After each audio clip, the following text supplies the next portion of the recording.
Señoras y señores, muy buenas tardes.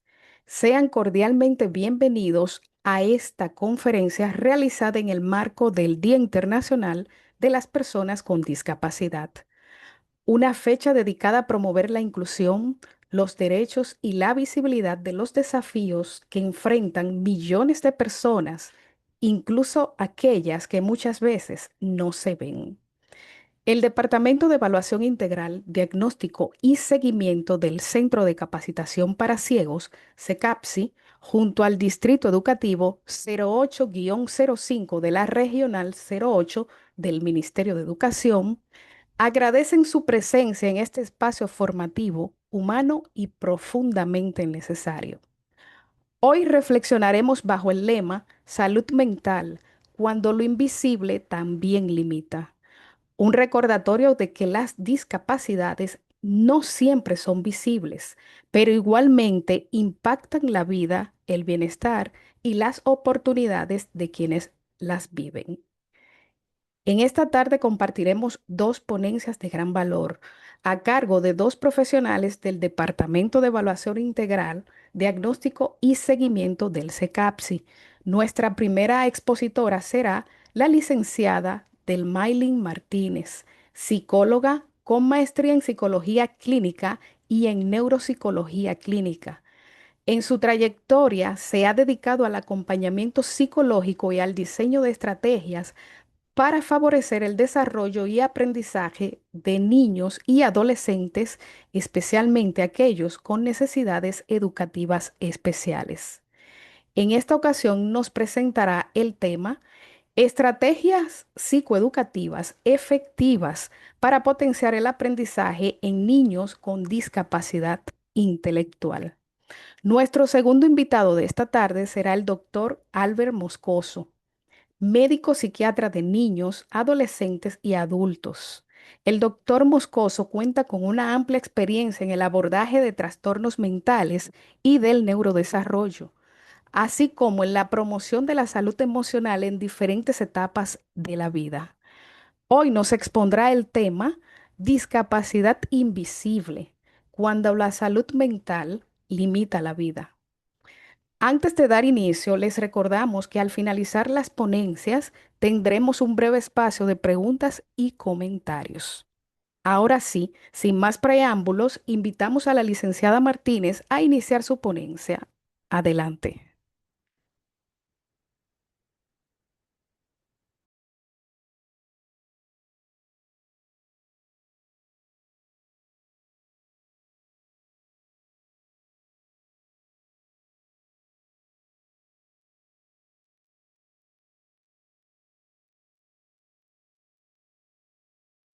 Bien, muy buenas tardes a todos. Es un honor para mí estar aquí y contar con la presencia de cada uno de ustedes. Agradezco la oportunidad de que podamos compartir este espacio, esperando que sea de crecimiento y aprendizaje mutuo.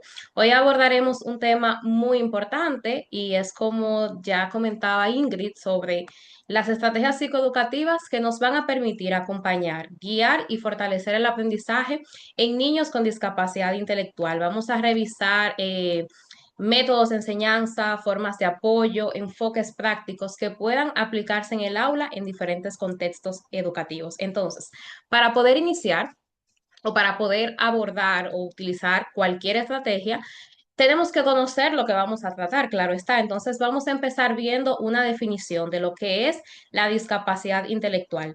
La discapacidad intelectual se define como una condición del neurodesarrollo caracterizada por limitaciones significativas en el funcionamiento intelectual y en la conducta adaptativa. Es decir, en la capacidad de comprender, de razonar, de resolver problemas y de desenvolverse de manera efectiva en la vida diaria.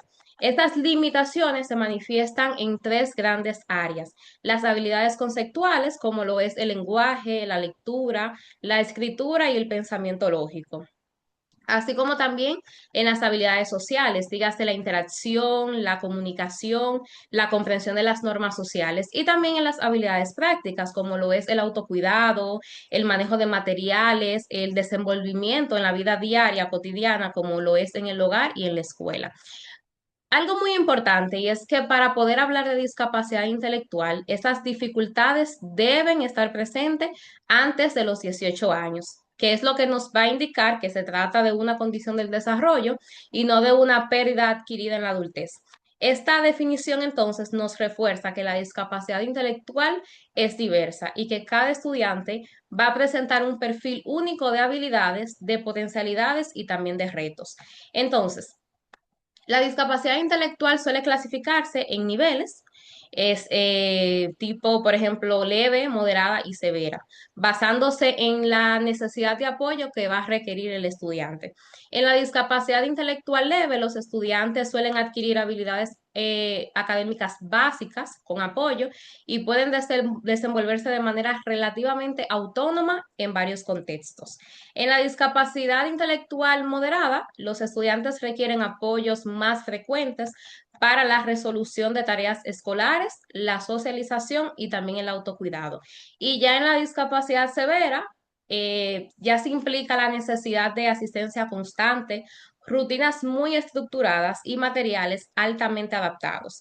Es importante destacar que la severidad no debe verse como una etiqueta rígida, sino más bien como una guía para poder determinar qué apoyos, qué adaptaciones y qué estrategias permitirán que el estudiante participe y aprenda de manera significativa.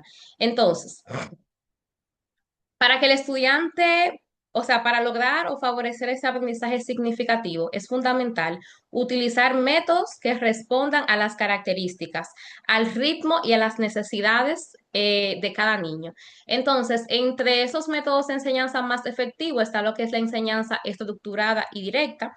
Los estudiantes con discapacidad intelectual se benefician enormemente de una enseñanza explícita, organizada y predecible. Eso va a implicar entonces que ustedes como docentes puedan ofrecer instrucciones claras y paso a paso, que puedan modelar la actividad antes de pedir que la realicen y poder guiar al estudiante mediante práctica supervisada antes de que el estudiante pase a la práctica independiente. Esta estrategia también incluye rutinas estables, anticipación de actividades y también señalización del proceso, como pueden ser rutinas de primero va esto, luego aquello. Todo esto entonces crea una estructura que les va a ayudar a reducir la ansiedad, va a facilitar la atención y va a permitir que el estudiante comprenda qué se espera de él en cada momento. Otro método también muy efectivo es el aprendizaje multisensorial, porque va a permitir que el niño integre información a través de varios canales sensoriales, dígase el visual, auditivo, táctil y kinestésico. Esta combinación va a fortalecer la memoria y va a permitir que el niño tenga más de una vía para poder entender el mismo concepto. Por ejemplo, usted está trabajando la vocal A.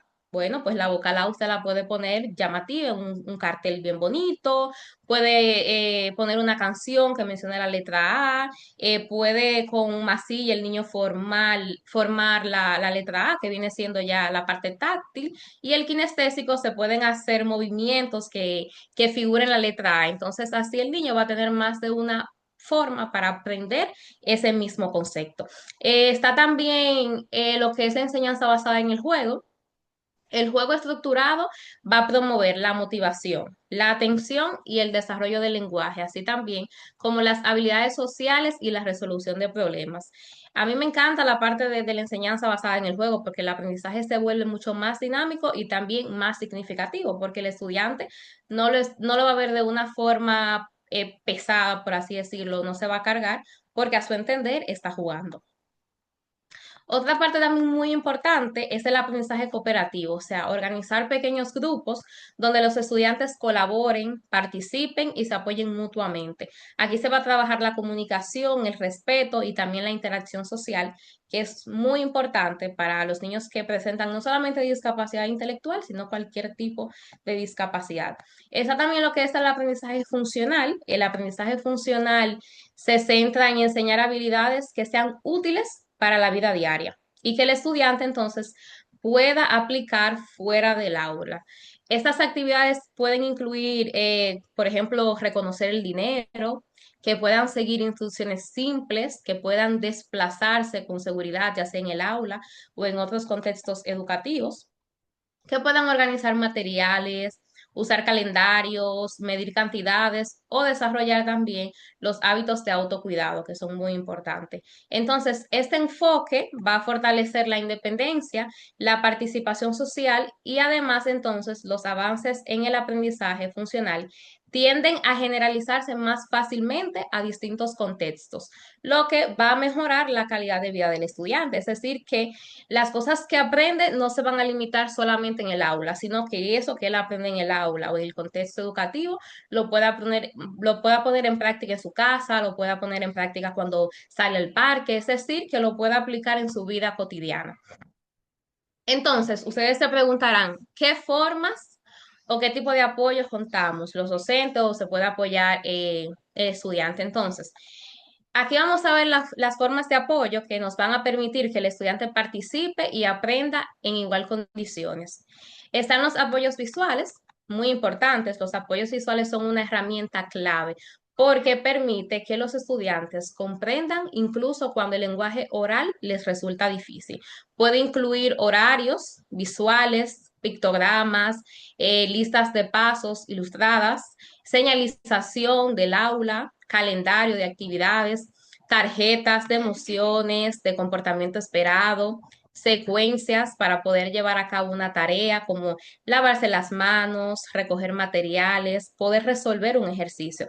Entonces, esos apoyos van a aumentar la autonomía, ya que el estudiante no va a depender de la memoria auditiva ni de explicaciones constantes del maestro. Entonces, todo esto va a ayudar a que el estudiante sea más autónomo, lo va a ayudar a anticipar y también a organizar su conducta. Tenemos también lo que son los apoyos verbales, recordatorios breves, preguntas guía y frases clave que el docente puede utilizar para poder dirigir la atención. Están también los apoyos físicos y manipulativos, es decir, esos materiales concretos que van a facilitar la comprensión, que el docente puede utilizar, dígase bloques, fichas, letras móviles, tarjeta, o sea, ya todo esto está a la creatividad y a los recursos a mano que tenga el docente, que tengan disponibles. También se pueden apoyar de la parte tecnológica, súper importante, como lo son las pantallas digitales, las tablets, aplicaciones educativas, videos, o sea, también aquí podemos sacarle el provecho a la parte tecnológica. Y claro está el apoyo del adulto, dígase el acompañamiento estratégico de usted como docente, del psicólogo, orientador escolar, de un maestro de apoyo en caso de que se cuente, de la familia. Súper importante. Entonces, vamos en sí ya ver qué estrategias, técnicas específicas y recursos podemos utilizar. Las estrategias psicoeducativas son fundamentales para poder apoyar a estudiantes con discapacidad, ya que van a permitir que podamos ajustar la enseñanza a sus necesidades, a promover la autonomía de ese estudiante, a asegurar su participación activa en la vida escolar. Entonces, algunas de las estrategias más efectivas, ¿verdad? Empezando por las adaptaciones curriculares, en caso de ser necesario, y también acceso al aprendizaje. Las adaptaciones curriculares van a permitir que el contenido llegue a los estudiantes de una forma adecuada a sus capacidades. Estas adaptaciones pueden incluir el uso de material visual, como ya hemos estado comentando, dígase los pictogramas muy famosos. Se pueden ajustar también los tiempos de trabajo, reducir la cantidad de ejercicios o simplificar el lenguaje al momento de dar las instrucciones. Y eso no quiere decir que se esté bajando la calidad del aprendizaje, como muchas personas piensan. No se trata de cantidad, sino de calidad. Lo importante es que el estudiante pueda en verdad comprender y retener lo que está aprendiendo. Entonces, por eso la clave es que el estudiante comprende y participe, aunque el nivel de complejidad sea distinto al de sus compañeros. También es fundamental considerar adaptaciones de acceso, o sea, organización del aula, uso de objetos concretos, recursos multisensoriales, como hemos estado hablando, y también la parte de la eliminación de barreras físicas o cognitivas que puedan dificultar el aprendizaje. Tampoco cargar el aula. Por ejemplo, si tenemos estantes donde puedan estar los materiales que el estudiante puedan estar accesibles al estudiante. Entonces, también ahí se pueden hacer algunas modificaciones para que el aula sea accesible a ellos y no haya ningún tipo de barrera. Así que en dado caso también se pueden hacer ajustes en esta parte. Está también lo que son las metodologías inclusivas y el trabajo colaborativo. La inclusión efectiva requiere que los docentes, psicólogos, la familia, el personal de apoyo trabajen juntos. El diseño de ambientes inclusivos se basa en eliminar barreras, de valorar las diferencias y adaptar la enseñanza para que todos puedan participar. Entonces, esto incluye fomentar el aprendizaje cooperativo, de integrar al estudiante con discapacidad en actividades grupales, de promover que sus compañeros actúen como modelos positivos. Entonces también tenemos que concientizar a los compañeros, ¿verdad? Que puedan tener esa parte empática. La clave es que la escuela sea un espacio donde cada estudiante, sin importar su condición, pueda aprender, relacionarse y adaptar y aportar desde sus capacidades. Entonces, también otra parte muy importante dentro de las estrategias, vamos a ver que son la parte, antes de pasar a las partes de las estrategias socioemocionales, que también quiero abordar un poco porque son súper importantes. Vamos a ver ahora aquí algunas estrategias específicas y también de los recursos que ustedes pueden utilizar. Como veníamos diciendo antes, está lo que es la enseñanza explícita. Es decir, instrucciones cortas, claras y ordenadas. Y que usted, como docente, modele la actividad antes de que el estudiante la haga. Entonces, ¿qué recursos se pueden implementar? Tarjetas visuales, pizarras, señalizaciones. El uso de apoyos visuales, usar imágenes, pictogramas para seguir la secuencia o seguir rutina. O, por ejemplo, para lavarse las manos se pueden poner con pictogramas una secuencia de cómo lavarse las manos. Horarios visuales para poder organizar el día. Recuerden que la estructura en esta parte también es súper efectiva. Se pueden utilizar recursos como carteles, secuencias visuales plastificadas, organizadores gráficos.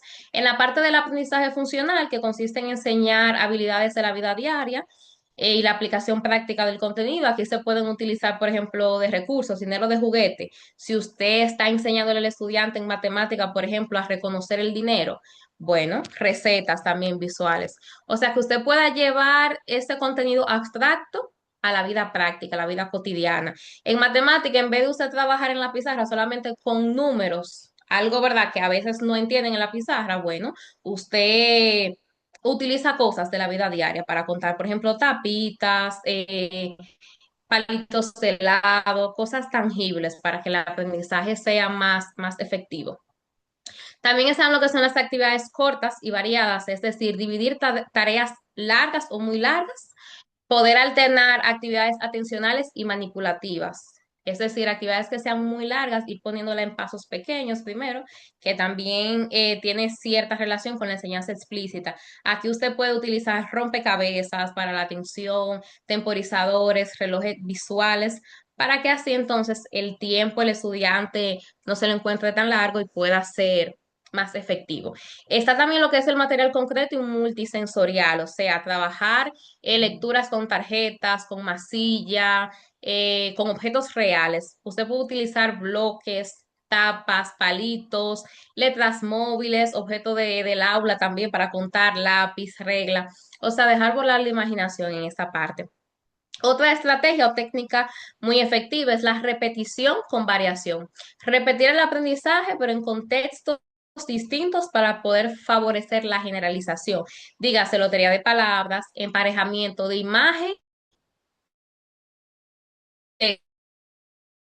con palabra. Por ejemplo, la abeja que tenga su palabra y para que pueda ir asociándola. Juegos de que nunca debe faltar es el refuerzo positivo. Reconocer avances pequeños, premiar el esfuerzo y no solo el resultado, muy importante. Por más pequeño que sea el esfuerzo, que no sea inmediatamente lo que usted quiere alcanzar, es importante reforzar. Aquí se pueden utilizar stickers, estrellas, frases de reconocimiento, recompensas simbólicas.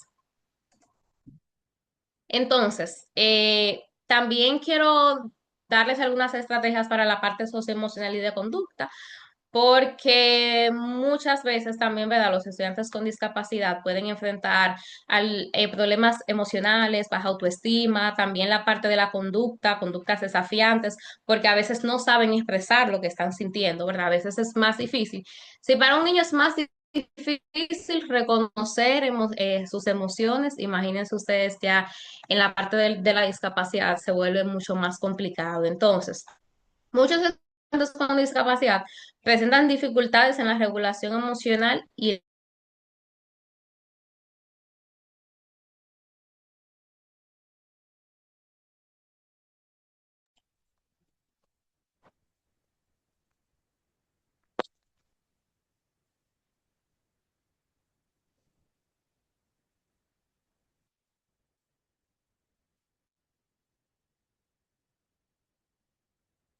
Está en mute del Carmen, mic.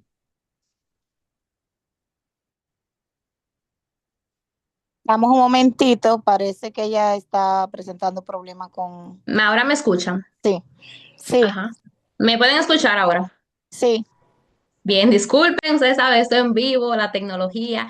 Déjenme presentar de nuevo, compartir pantalla. Parece que el internet donde estoy está un poco inestable la conexión. Voy a volver a compartir pantalla. Me avisan cuando puedan ver mi pantalla. Bien. Entonces, como les decía, la parte de las estrategias socioemocionales y de conductas es fundamental en los niños con discapacidad intelectual. O sea, incluir estrategias que desarrollen habilidades como tomar turnos, pedir ayuda, expresar emociones y resolver conflictos. El uso por ejemplo, historias sociales, dramatizaciones, tarjetas de emociones y técnicas simples de respiración pueden ser muy útiles. Además, también como comentaba, el refuerzo positivo es una herramienta muy poderosa. Reconocer el esfuerzo por pequeño que sea. Entonces, dentro de estas estrategias está lo que es el rincón de la calma. Usted puede crear un espacio en el aula donde el estudiante pueda ir cuando se sienta sobrepasado. Esto va a depender, claro está, de los recursos con los cuales usted cuente en el aula, el espacio que tenga, pero usted lo puede adaptar. Almohaditas, tarjetas de respiración, botellas sensoriales, cronómetros también para poder medir el tiempo aquí.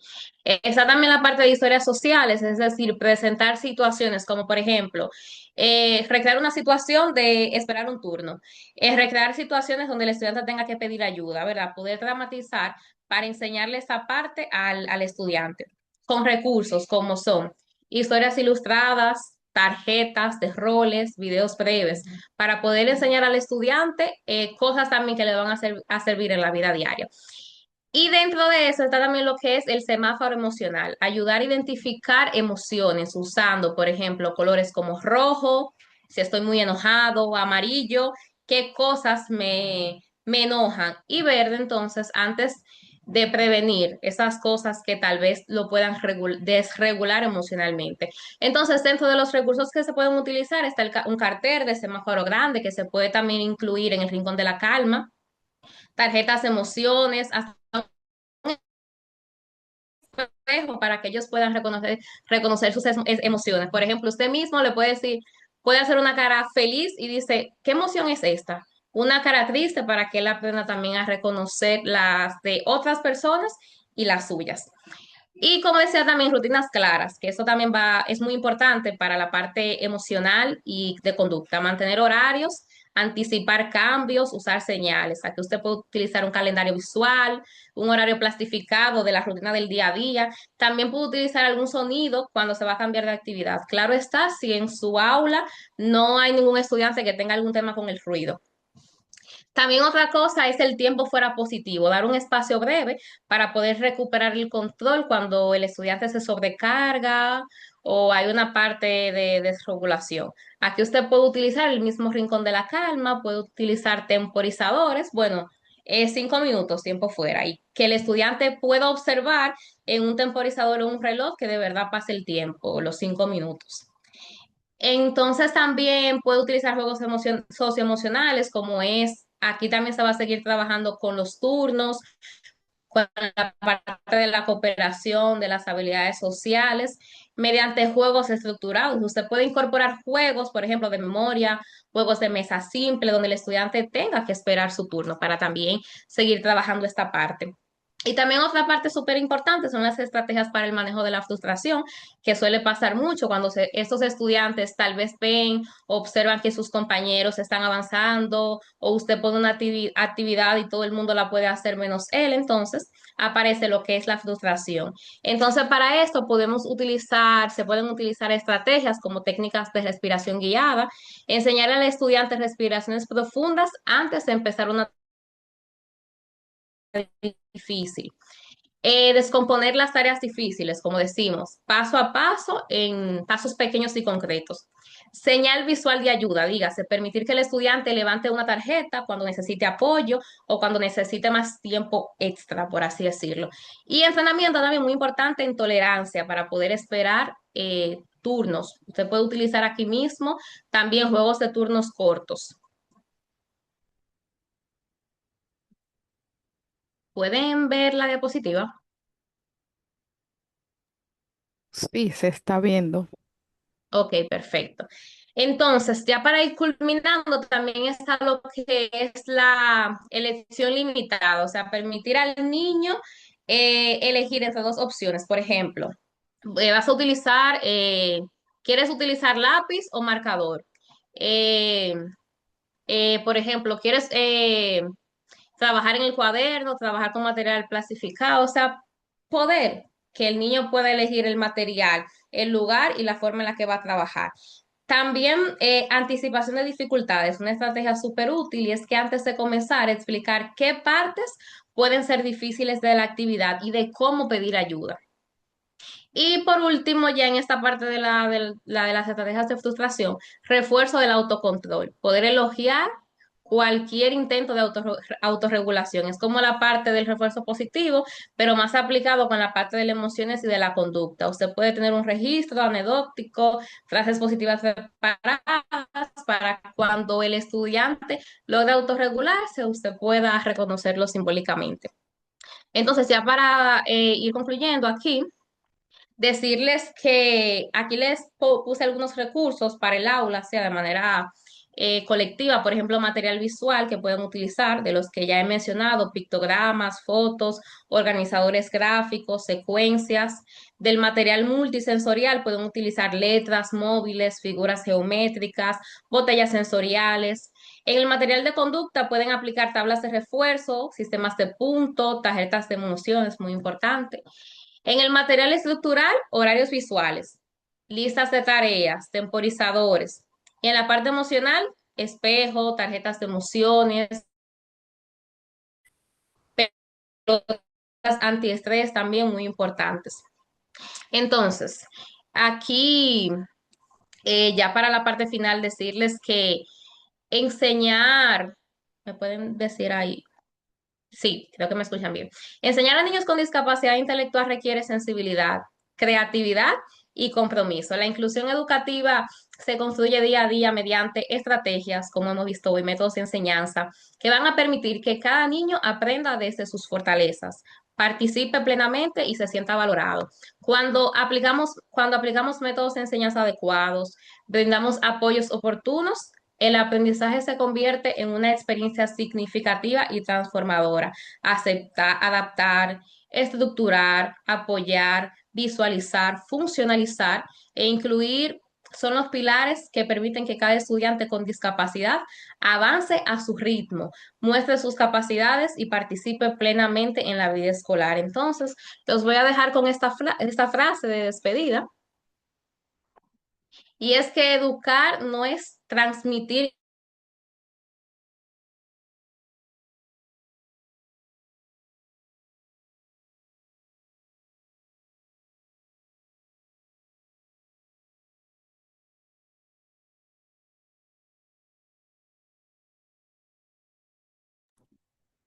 Ella volvió a salir, parece que está presentando con el internet. Podemos, Ingrid, darle paso al doctor Albert Moscoso para que pueda continuar. Creo que ella ya estaba concluyendo.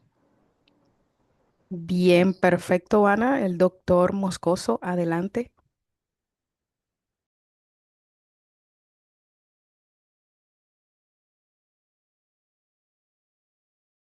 Mientras todavía está la presentación de ella, no me permite proyectar.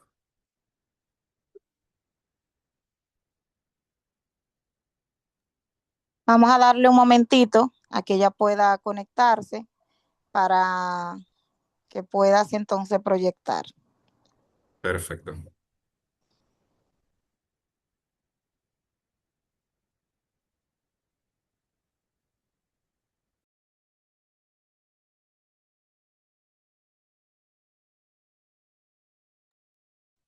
Ok, ahora sí.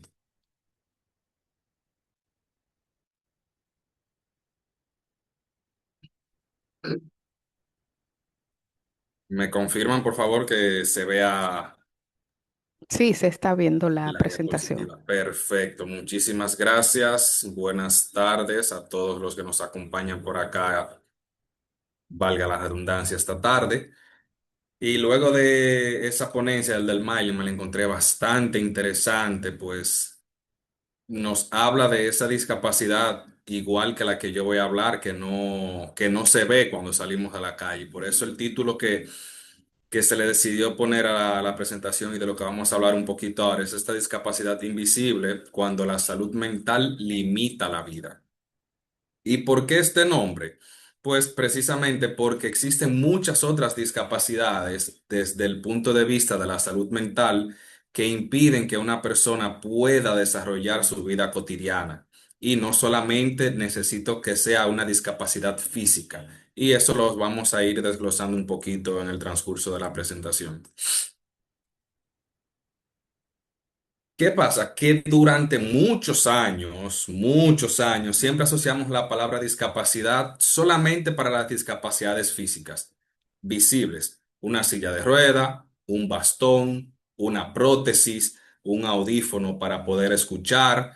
Pero sin embargo, la Organización Mundial de la Salud ha definido este concepto de una manera que le cambia el énfasis. Ahora es de una forma más revolucionaria, pudiéramos decir. ¿Por qué? Porque ahora se entiende como cualquier limitación significativa para participar plenamente en la vida cotidiana, independientemente de si es visible o si no es visible. Cuestión de que ya este margen de lo que entendíamos por discapacidad, pues es mucho más amplio ahora. Y según la misma OMS, en el mundo una de cada 6 personas vive con alguna discapacidad y de estas el 70% son invisibles, dígase que no presentan una señal física evidente que podamos identificar simplemente observando. ¿Y qué pasa? Que también se ha dado un cambio en el entorno. ¿Por qué? Porque el modelo antiguo contemplaba que la discapacidad estaba solamente en la persona. Fin, la discapacidad es de esa persona y se consideraba que era un problema individual y que esa persona debía arreglárselas y superar mediante el esfuerzo personal el poder continuar adelante con la discapacidad que padezca. Pero en este ampliar este modelo que la OMS presentó, también presenta este modelo actual, donde la discapacidad también está en las barreras del entorno, también la parte social, físicas y culturales que limitan la participación plena de esa persona que tenga esa discapacidad. En cuanto a la salud mental, pues existen muchas discapacidades invisibles y que no se ven en la piel, que no se notan necesariamente con yo ver una persona frente a frente. Estas condiciones sí son tan incapacitantes como una discapacidad física, pero permanecen ocultas. ¿Cuáles son algunas de estas o algunos de estos trastornos? Y quiero aclarar algo quizás antes de comenzar a entrar en el tema. Que una persona tenga algunos de estos diagnósticos no significa que tenga una discapacidad.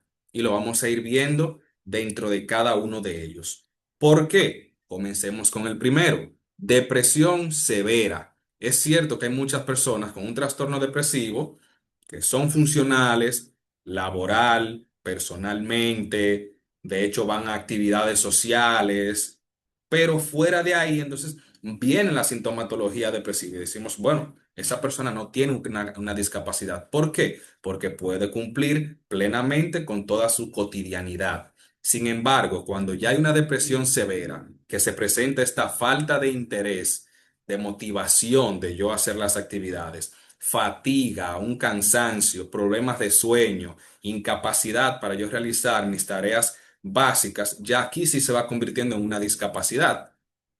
Ansiedad incapacitante. Hay muchas ansiedades que son muy funcionales. De hecho, muchas personas utilizan esta ansiedad a modo de, como de motivación para poder seguir funcionando. Pero ¿qué pasa? Cuando hay ataques de pánico, que es literalmente yo siento que me estoy muriendo, se me acelera el corazón, me sudan las manos, se me hace difícil respirar, yo creo que lo que me está dando un ataque, que me estoy muriendo, que me estoy poniendo loco, no hay forma de que yo pueda seguir funcionando correctamente. Entonces, aquí aplican estas discapacidades, algunas de forma temporal, porque una discapacidad de salud mental no tiene que ser una discapacidad para toda la vida, sino depende del momento en el que estemos cursando. Una persona con un trastorno de estrés postraumático, suponiendo un atraco en un banco, como han sucedido aquí algunos en los últimos años, una muerte en uno de esos atracos, una persona de estos empleados pues presenta un trastorno de estrés postraumático, donde comienza a tener estos recuerdos de forma muy vívida, como si lo estuviera reexperimentando, evitación de querer acercarse otra vez a ese lugar porque mi vida corrió peligro. Entonces, prefiero ir evitando y comienzo a irme aislando y voy presentando ya síntomas de estas discapacidades. El trastorno bipolar, teniendo en cuenta que el trastorno bipolar puede presentar dos fases, una fase maníaca y una fase depresiva. La fase depresiva, pues podemos englobarlo arriba con lo primero que comentaba. En la parte de la manía, son estas personas que generalmente tienen un cambio brusco en el estado de ánimo.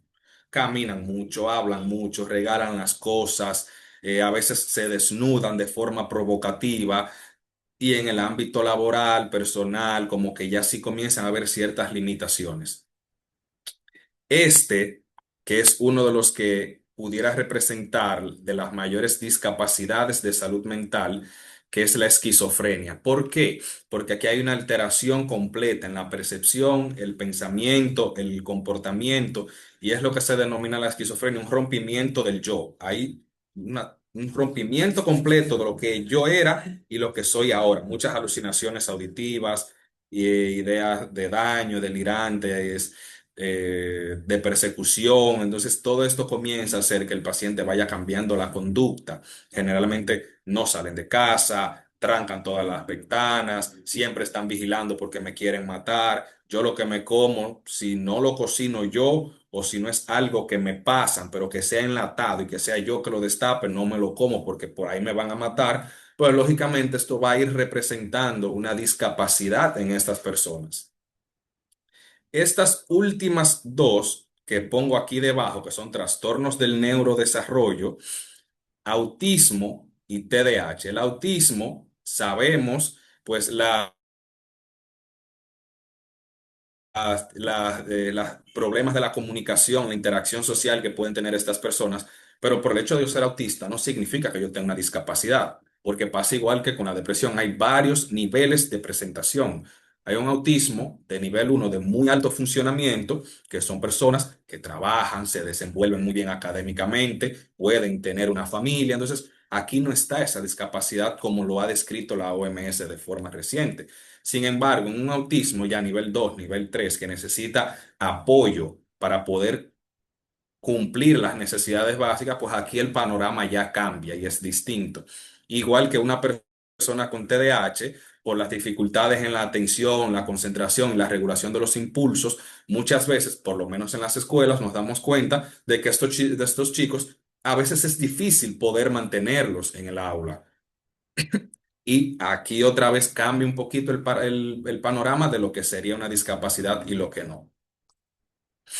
Pero hay una realidad que tienen estos pacientes que viven con ciertas discapacidades. Las actividades que nosotros muchas veces consideramos automáticas, normales o el ritmo normal de la vida, para ellos puede representar una dificultad y no es simplemente pereza o falta de voluntad, es parte de su misma condición. Por ejemplo, comienzan las incapacidades laborales o académicas. no se pueden concentrar en una reunión, no pueden cumplir con los deberes académicos, el estrés que manejan muchas veces en la parte laboral. Y esto no es un no querer trabajar, es un no poder, porque aquí hay una diferencia entre yo no quiero, yo estando bien, y un yo no puedo, porque mi cerebro ahora mismo está pasando por una condición que no me permite hacerlo de manera normal. Evitación de los espacios sociales, dejan de asistir a las reuniones familiares, no van a fiestas, cumpleaños, simplemente lo que prefieren es ir quedándose aislados. Es cada vez más progresivo, más progresivo. Voy dejando de a poquito hasta que llega el punto de que ya él no sale. Ay, hace rato que, hace mucho que yo no veo que fulanito salga, porque lo que se la pasa es trancado. Dificultad en el autocuidado, no comen, se descuidan la higiene personal, no se bañan, la cama, la habitación generalmente siempre es un desastre y eso se ve mucho en la depresión severa. Igualmente esto, el aislamiento progresivo, pero principalmente por esto, por el estigma que puede ir generando el hecho de yo, de mi sintomatología ante las demás personas. Pero ¿qué pasa? Que esta discapacidad invisible también tiene un peso invisible. Y es que el estigma cultural y profundo que todavía existe en nuestra sociedad hace que esto sea un problema. Porque a diferencia de una lesión física que genera cierta empatía cuando vemos una persona en silla de ruedas, que queremos colaborar, cuando vemos una persona con una discapacidad visual, que queremos ayudarlo quizás a cruzar la calle, cuando vemos una persona con una discapacidad de salud mental, generalmente no es así. Entonces, enfrenta esta barrera adicional que no tienen otras discapacidades, esta minimización constante por esos comentarios que solemos hacer. Vamos, ánimo, que todito hemos tenido un día malo. Eso es cuestión de actitud, pon de tu parte. No se trata de yo poner de mi parte o no. Se trata de una desregulación química a nivel del cerebro que produce esta sintomatología. Culpabilización de la víctima y cuando dicen, si el querer es poder, o sea, sí, yo quisiera, o cuando dicen es que tú te victimizas demasiado, te haces mucho la víctima y eso va generando una vergüenza inducida porque a veces vamos ocultando esta necesidad, perdón, vamos ocultando este hecho de yo tener algún trastorno, vamos ocultando este hecho de yo usar algún medicamento, inventar excusas para yo faltar al trabajo, pues precisamente por esto, por el estigma que va generando la condición que yo tuviera en el momento. Hay también barreras culturales y religiosas muy importantes en nuestro país, porque la parte de la religión aquí todavía es muy arraigada en nuestra población y en nuestra cultura. Y viene mucho ese estigma religioso, donde dice, reza más, que eso se te va a pasar, eso es una prueba de Dios, los creyentes verdaderos no se deprimen porque Dios no le permite. El creyente verdadero también le da un infarto, el creyente verdadero también sufre de la presión y también sufre de azúcar y de todas las otras enfermedades físicas. Pero como todavía no hemos entendido de que muchas veces las enfermedades mentales son una enfermedad igual que cualquier otra, todavía tenemos ese estigma religioso. Hay la presión familiar. En esta familia no somos débiles. Ponte bien, que qué va a pensar la gente cuando salgamos. Mira, no le diga a nadie que tu hermana tiene este diagnóstico, eso es un secreto familiar. Discriminación al momento de buscar oportunidades, rechazos en entornos educativos. ¿Y qué se ha visto? Que el estigma y la discriminación pues retrasan el tiempo en el que una persona pueda buscar ayuda entre 8 y 10 años, lo que complica muchísimo las condiciones de vida de ese paciente en lo adelante. Sí hay señales de alarmas, algunas que podemos ver y otras que no. Por ejemplo, estas visibles, como comentaba, ese aislamiento progresivo, es el dejar de salir, cancelar planes, evitar los contactos, las faltas laborales a las escuelas, a los trabajos, eh, no cumplir con ciertas responsabilidades, cambio en el patrón de sueño y la alimentación, estoy durmiendo más o estoy durmiendo menos, estoy comiendo más o estoy comiendo menos, estoy perdiendo peso o ganando peso. Lo mismo del descuido de la apariencia personal, la vestimenta descuidada, sucio, despeinados. Eso es lo que nosotros podemos ver. Lo que nosotros no vemos es esa sensación interna de ese peligro que yo pudiera sentir con la ansiedad, estos miedos constantes, esa hipervigilancia, esa anticipación a cualquier cosa que pudiera sucederme, esa sensación de yo ser un fracaso, de yo ser el peor esposo, el peor hijo, el peor padre, el peor médico, el peor profesor. Son sensaciones que nosotros tenemos por dentro. Muchas veces nos dificulta para tomar algunas decisiones. Y estos pensamientos intrusivos, con estas constantes recurrencias de estos pensamientos negativos, que son cosas que nosotros no vemos y es lo que nos va llevando a que vayamos entrando, profundizando uno de estos trastornos que nos lleve al punto de que pues nos llegue a discapacitar. ¿Y qué nos podemos nosotros hacer? Y una de las cosas principales de nosotros como sociedad es la importancia del lenguaje. La forma en la que nosotros hablamos sobre la salud mental y la discapacidad tiene un impacto directo en las personas que viven con una de estas condiciones. Por eso siempre debemos evitar decir, estás loco, es cuestión de actitud, todos tenemos problemas, yo también he estado triste, eres muy sensible, pon de tu parte, deja de llamar la atención, porque son cosas que nosotros no sabemos verdaderamente lo que el paciente esté pasando.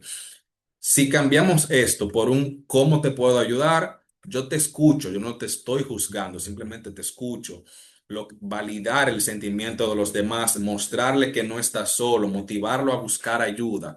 Hay veces, y es una pregunta muy frecuente de los padres, ¿qué yo puedo hacer cuando la persona está en esa situación? Y aquí está. Ante la duda, pregunte a la persona cómo prefiere que hable. Escucha activamente y respete sus preferencias.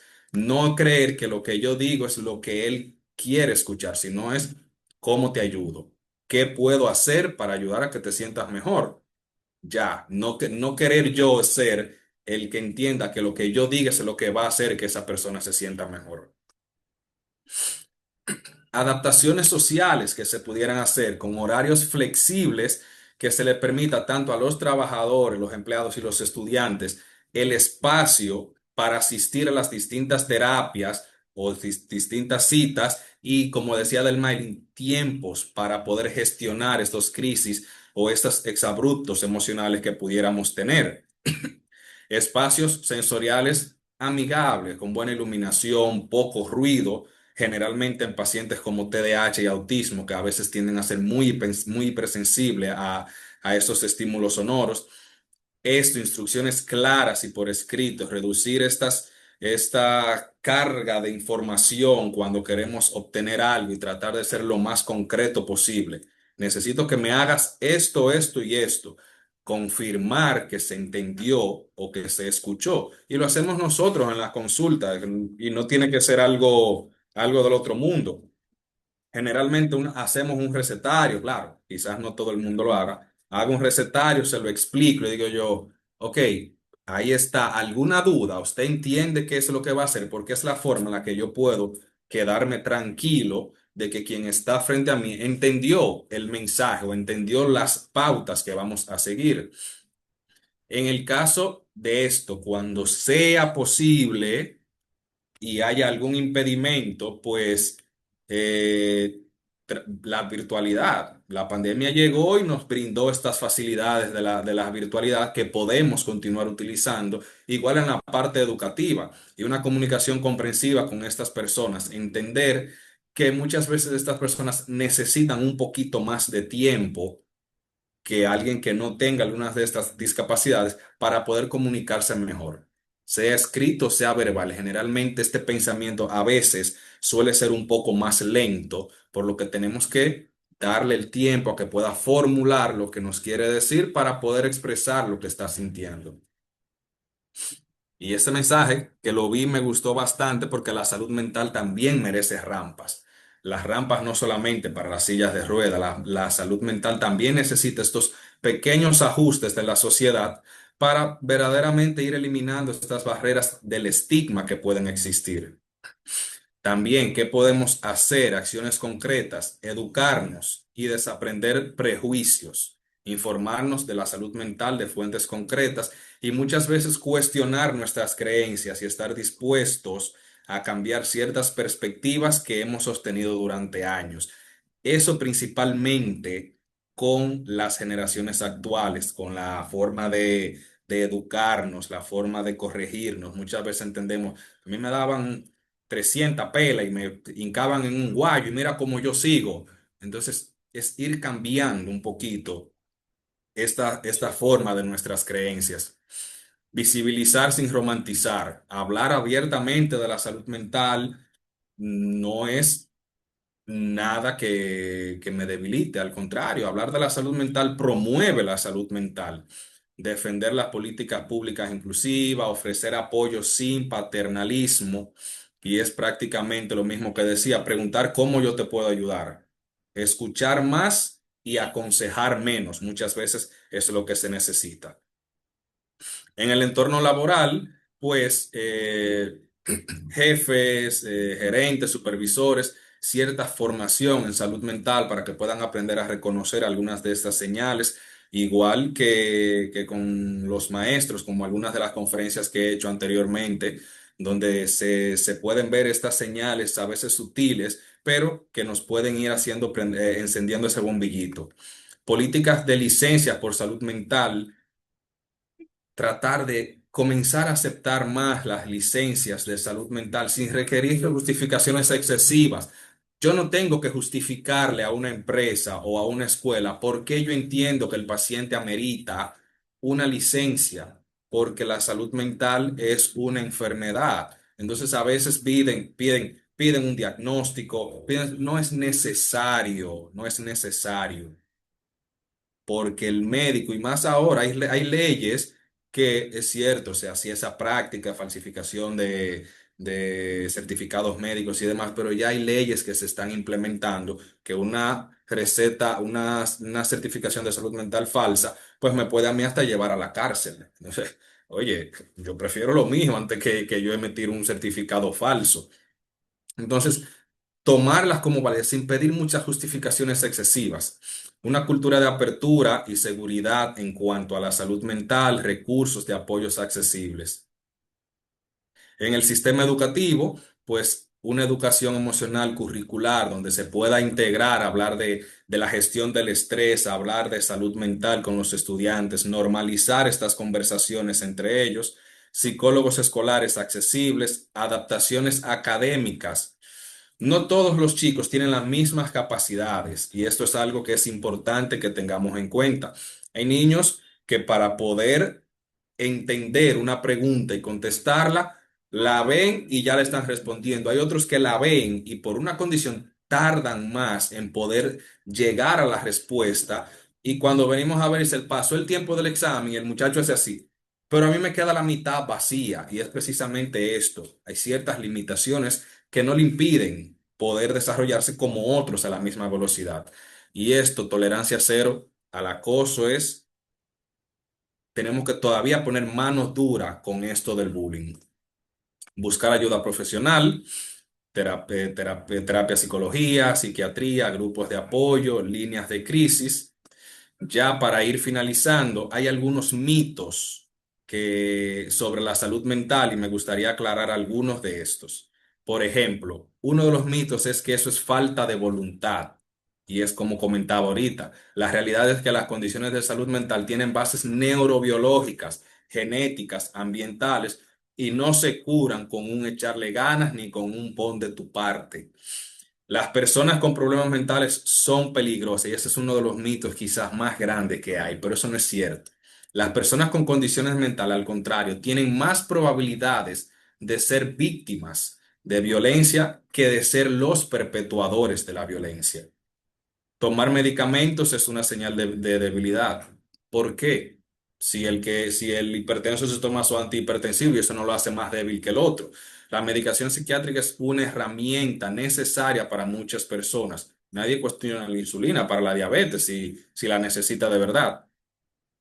Y la salud mental es menos importante que la física y eso es totalmente falso porque no hay salud sin salud mental. Entonces, la discapacidad no define a una persona, pero la falta de inclusión sí nos define a nosotros como sociedad. Y finalmente, La salud mental es un derecho que todos tenemos, el acceso a los servicios de salud mental.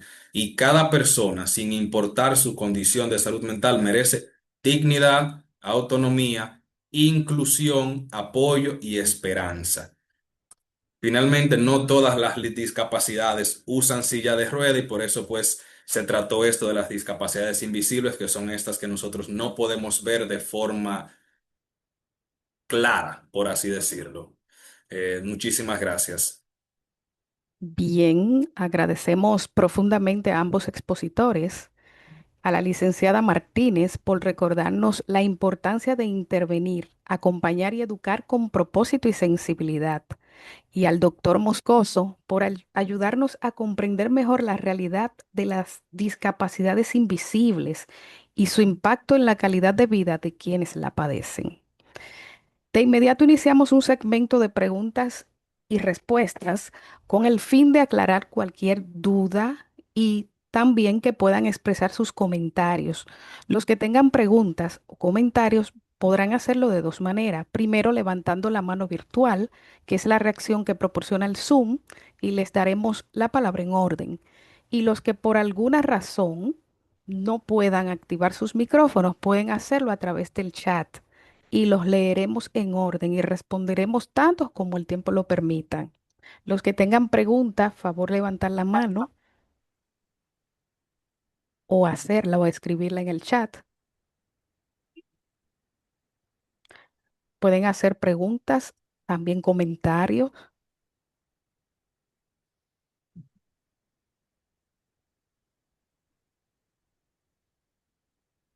Mm, Sean tímidos, sean tímidos.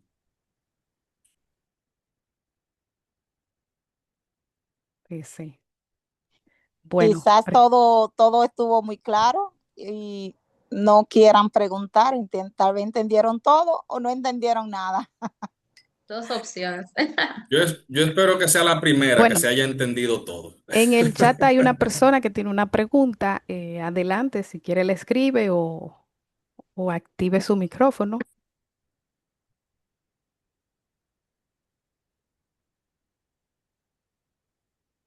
Bueno, vamos a darle un momentito a ver si ella está escribiendo. Hola, Ah, adelante. hola, soy Jorgelina Abreu. Estoy actualmente en España y mi pregunta es con respecto o sea, para el psiquiatra, con respecto al TDAH.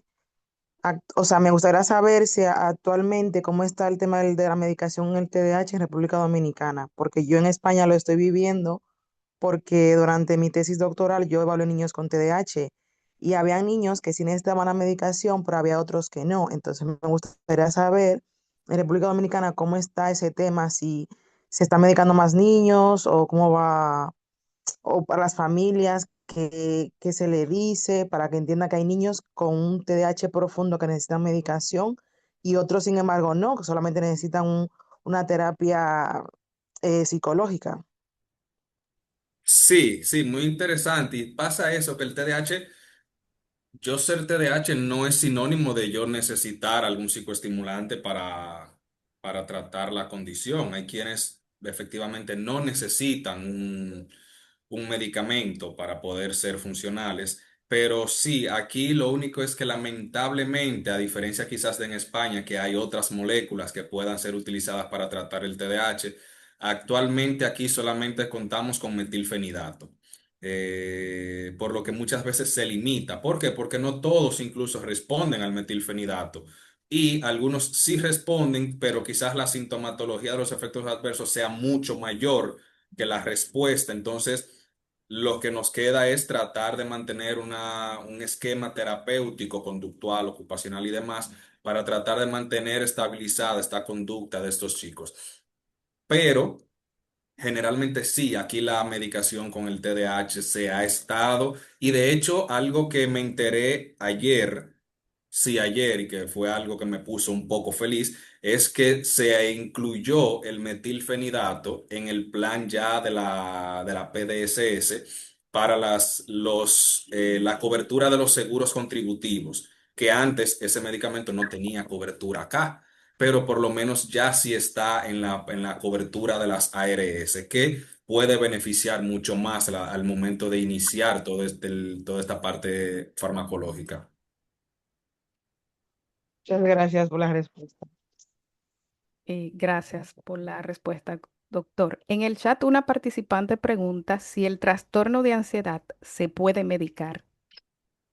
Sí, sí, e igual que como comentaba del TDAH, hay trastornos de ansiedad leves que no es necesaria una medicación, pero sí hay trastornos de ansiedad, generalmente cuando ya comienzan a provocar estas discapacidades, que sí ameritan un tratamiento y sí tienen tratamiento.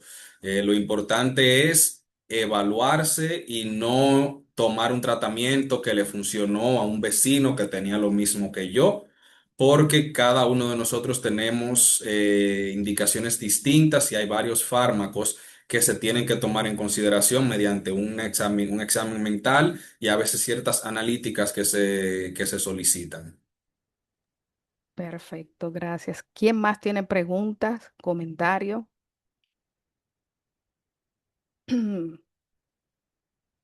Recuerden que también pueden escribirlas en el chat.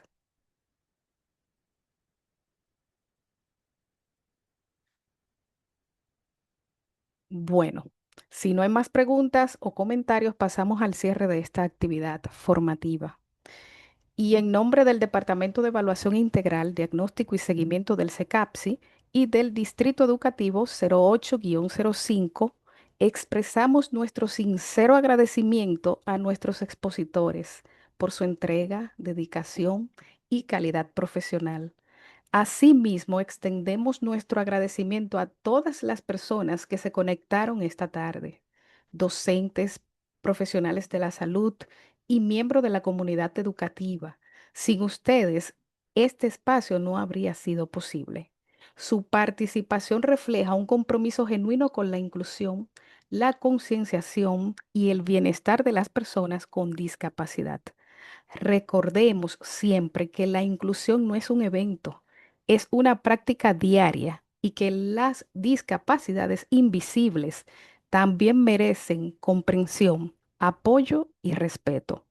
Muchas gracias y hasta un próximo encuentro.